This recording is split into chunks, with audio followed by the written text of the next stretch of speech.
ended a 2019 power-sharing deal between generals who overthrew the former President Omar al-Bashir and political parties that opposed him. Since January, Sudan's economy has tumbled as its government has gone without a prime minister. As a result, businesses are stagnating while citizens face steep increases in food, electricity, and fuel. Sudan has been in a political flux since months of demonstrations pushed the military into overthrowing the former president Omar al-Bashir in April 2019. After more rallies, the army agreed to share power with the civilian groups but took over again in October 2021. According to medics, at least 95 people have been killed in protests since the coup, and thousands have been injured. Lawyers say dozens of political prisoners remain in detention. Military leaders say an investigation is underway into the death, and those detained face criminal charges. The coup was a collective action to political infighting. Paul Ndiho, VOA News, Washington. The International Monetary Fund has agreed to extend the duration of a crucial aid package to Somalia, according to a senior official following last weekend's long overdue presidential election. The three-year $400 million aid package from the IMF was set to automatically expire on May 17th if a new administration was not in place by then, with multiple election delays adding to the heavily indebted country's turmoil. But last week, the IMF Executive Board accepted the Somali government's request for a 3-month extension until August 17th, giving newly elected President Hassan Sheikh Mohamud's government time to examine and endorse planned reforms. Here's VOA's Somali reporter, Mohammed Olad Hassan. The news was received with a lot of optimism in Somalia by the Somali government and the Somali economists, because it comes a time Somalia needed a lot of support from the international community, a time a new government is in place, a new president was elected, and the government is ready, and the president is getting ready for nomination of the prime minister. Also, it comes into the heels of a relationship between Somalia and United Arab Emirates getting better, where Somali government yesterday returned 9.6 million money they seized from the United Arab Emirates 4 years ago. And also it comes a time the United States is sending its troops back, as the White House said, to Somalia. And this is a relief for Somalia, according to the analysts, that the money will, 400 million worth budget that helps Somali government run. It is government programs was supposed to expire on 17th of this month, but now it's extended until August for 3 months. So that's a very important point for Somalia. And also it's very important that this will relieve the program once it's completed and not interrupted. It will relieve Somalia from the long-term debt that has been paralyzing the poor nation. Mohammed Olad Hassan, VOA, Washington. Under the terms of the IMF program, Somalia's debt could fall to $557 million as early as 2023. The largest aid convoy to reach Ethiopia's conflict-ridden Tigray region since the declaration of a truce in March has arrived, while the effort marked progress for aid organizations scrambling to respond to the region's humanitarian crisis. Resources are spread thin as neighboring regions also require aid due to the conflict and severe drought. Linda Giftash reports from Semera, Ethiopia. 15,000 metric tons of food and other life-saving supplies have made it to Ethiopia's Tigray region as of this week, and more is on the way, according to the UN World Food Programme. Although critical supplies were still getting in via air, the region was cut off by road from humanitarian assistance for more than 3 months because of the war between Ethiopia's federal government and the rebel Tigray People's Liberation Front. The conflict has left 4.8 million people facing hunger, the UN says. We hope by the end of this month, because the momentum is really picking up now, we hope to be able to have done 30,000 metric ton of food and food commodities into Tigray in 2 weeks' time. Our plan is by the end of June to have 100,000 tons of food. The humanitarian corridor between the capital of the Afar region, Samara, and Tigray's capital of Mekelle was established at the beginning of April. It's currently the only open road to Tigray. Many of Afar's central and northern towns were attacked by the TPLF, say people displaced by the conflict. The attacks have displaced more than half of the region's 2 million people. The TPLF said in an April statement that its presence in Afar was meant to neutralize security threats. In January, it said Afar forces had also launched incursions into Tigray and were blocking humanitarian aid from entering the region. But Afar's head of disaster prevention says Afar holds no ill will toward Tigrayan civilians. This is a very unique humanity because of they are sending troops to kill us here, but we are sending for them to eat there. The war already launched by the TPLF and the TDF, and the invasion is happened by this agent, but we are not a critical problem with the Tigrayan people. The current cooperation has been critical to addressing rising malnutrition in Tigray, where more than 80% of households faced food insecurity last December. The TPLF said in February that without access to treatment, 23,000 children with severe malnutrition were at risk of death. But government agencies and aid organizations say they are being stretched thin, juggling crises in neighboring regions, including Afar.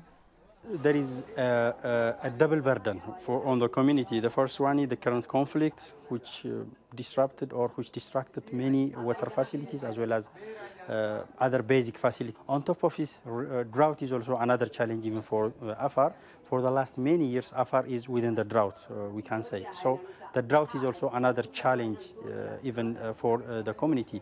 Other crises globally, such as the war in Ukraine, are stretching donors' resources.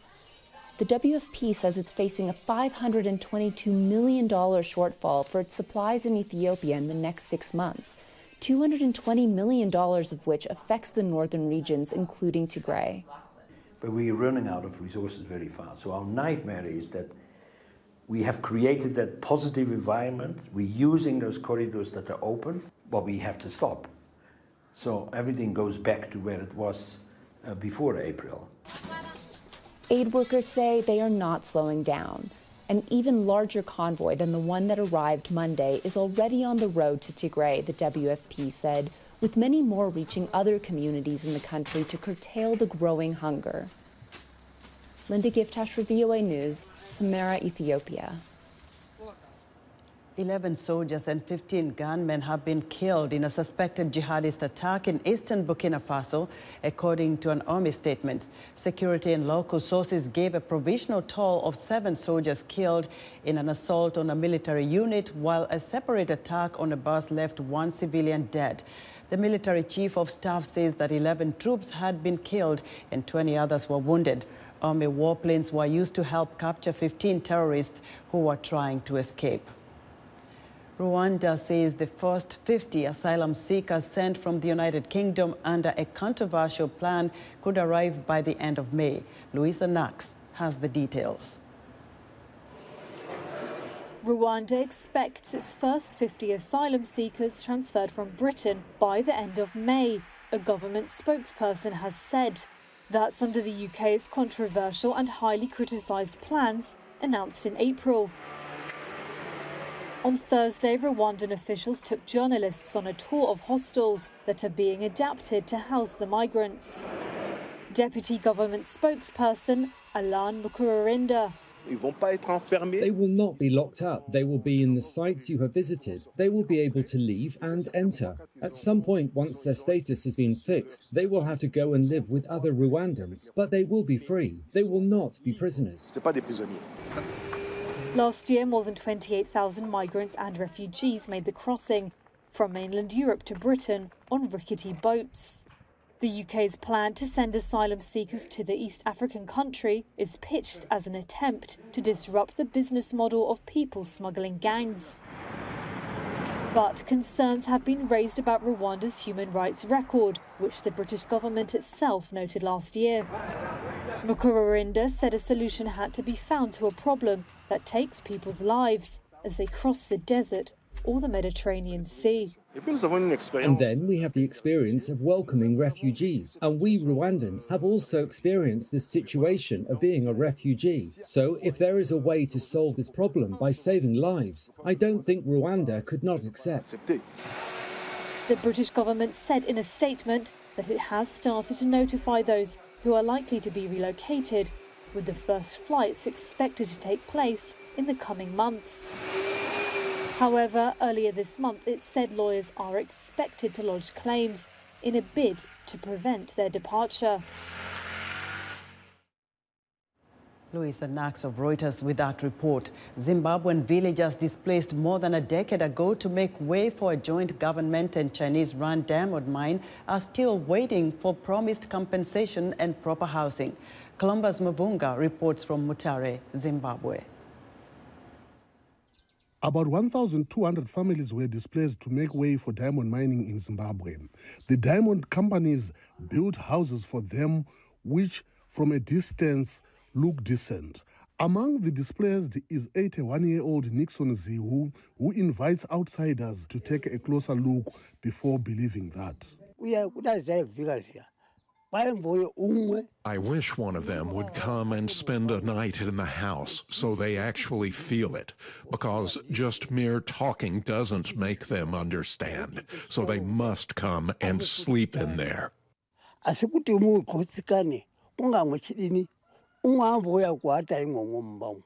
Chinese mining company Anjin Investment Private Limited has the most lucrative diamond claim in Maranga area, about 400 kilometers east of Harare, as well as Maranga Resources diamond mining company.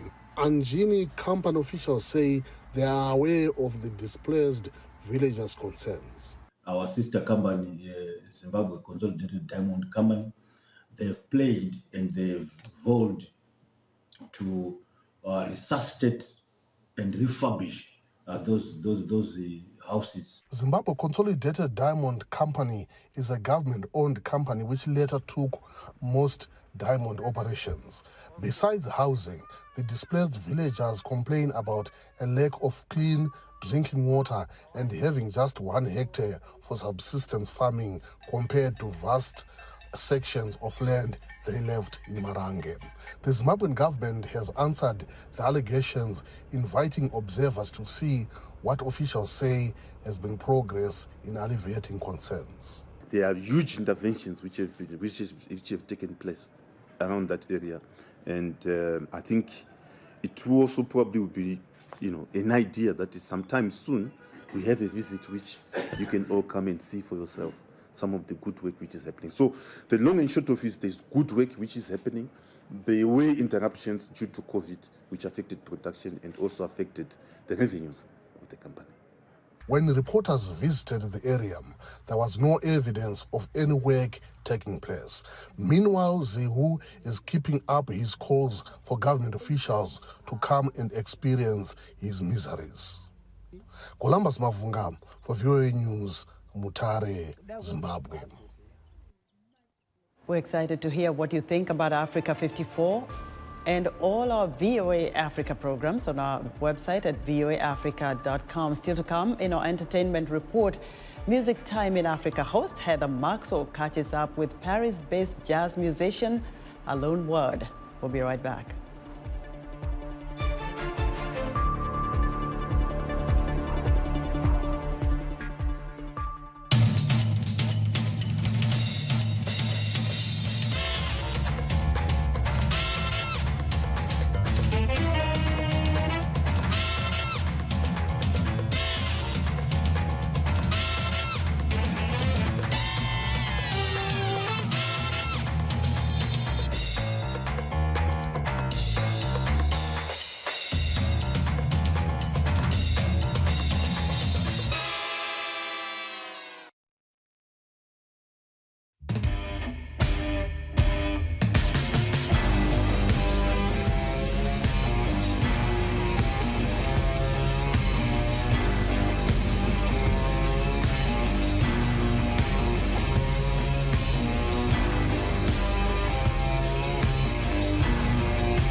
The Basketball African League tips off in Rwanda this weekend. And for more on the action, VOA Sports reporter Sonny Young is standing by live in Kigali. Hello, Sonny. What should we expect? Sporty greetings, Esther. I'm standing outside the Kigali Arena, the venue for the Men's Basketball Africa League Finals, which tip off on Saturday. There will be 2 games on Saturday, 2 more games on Sunday, and then only 4 teams will remain in the running. There'll be semifinal action and then the final on May 28th. Basketball Africa League President Amadou Gallo Fall says these games here in Kigali are the culmination of a 3-month journey. The games began in Dakar, Senegal in March. Then they moved to Cairo, Egypt in April. And now they wind up here in Kigali, the culmination to see which will be the best African club team on the continent. Zamalek is the defending champion, Esther, and they'll be in action this weekend. And Sonny, what do you think about this league in terms of growth? Well, the Basketball Africa League president, Amadou Gallo Fall, he held a news conference earlier Friday, Esther, and he mentioned those 3 cities, Dakar, Cairo, and now Kigali. And now there's talk that maybe more African cities will get a chance to host Basketball Africa League games. I do have it from a well-informed source that the 3rd season of the Basketball Africa League will once again wind up here in Kigali. Rwanda has been a good friend of African basketball. And what's the atmosphere like? I heard you'd tell me earlier that it's like the Switzerland of Africa. How is Kigali? Well, this is my first visit to Kigali, Esther. It's known as the clean city. I see no litter anywhere. The arena itself, I've been inside the past 2 days, spotless arena. And for our Africa 54 viewers, it's the newest arena in East Africa, built in 2019, and it's regarded as one of the gems in terms of African basketball facilities. And in terms of, the COVID protocols, everybody's keeping their masks when they have to and taking them off when they need to get off to the arena. What's going on with that? I have lost Esther. Oh, dear. Can you hear me, Sonny? Oh, now I hear you again, Esther. Hi, I'm back. All right. No, as I said, Esther, this arena is definitely a beautiful facility. Sonny, many thanks. VOA Sonny Young, our reporter there, live from Kigali, Rwanda. And now Heather Maxwell, host and producer of Music Time in Africa, joins us to share the latest in entertainment news.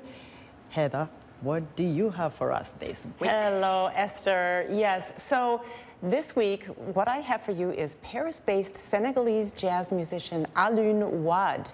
He is setting the jazz world on fire. He's a bassist, singer, composer, producer. His 5th and latest album, Sultan, dropped this month. He's currently on tour and in high demand in Europe and Africa. And in April, Wade made an appearance in New York, performing at the United Nations International Jazz Day. It was a concert, it was beautiful. And I caught up with him last week via Skype to talk about his exploding music career.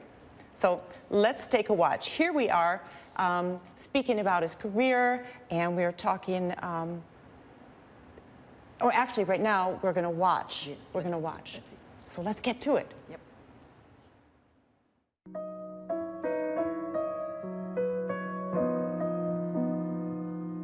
Hey, Alioune, it's so nice to see you. Nice to see you too. The song Imagine, which we all know, just blew me away, especially when you started singing in Wolof, I think it was, and I'm like, wait, is that English? Is he mixing up the words? What's happening? And then I realized you were taking it to a different level, starting with you. Then the whole tune became very international and it had a really broad global scope. So what was it like for you to perform that piece? You know, I think that piece makes really a sense and to play it first of all, to play it nowadays with all this trouble we have all over the world, playing this piece with different people, different artists who come from all over the world. That was very intense and exceptional for me. And playing inside of UN, you know, we all know the piece from John Lennon, but we are arranged by the jazz version by Herbie Hancock, and they play it for every jazz days. They make it like final like the anthem. Final, yeah. It was an emotional part for me. Playing and with all these fantastic musicians were very special for me. I hope someday you will join us.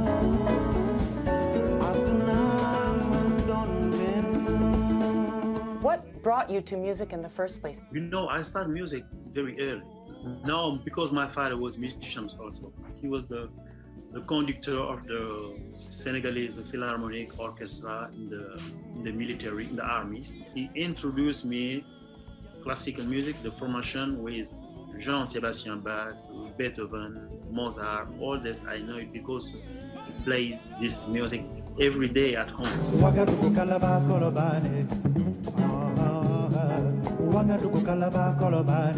You did another piece with Marcus Miller. What is the title of the song? Highlight. I was the musical director of this piece in Sudan. And Okay. I sing also. But you know, it's not very sometimes easy to mix two bass players on stage because we're supposed to play on the same frequency on bass. Alun Wad, thank you so much.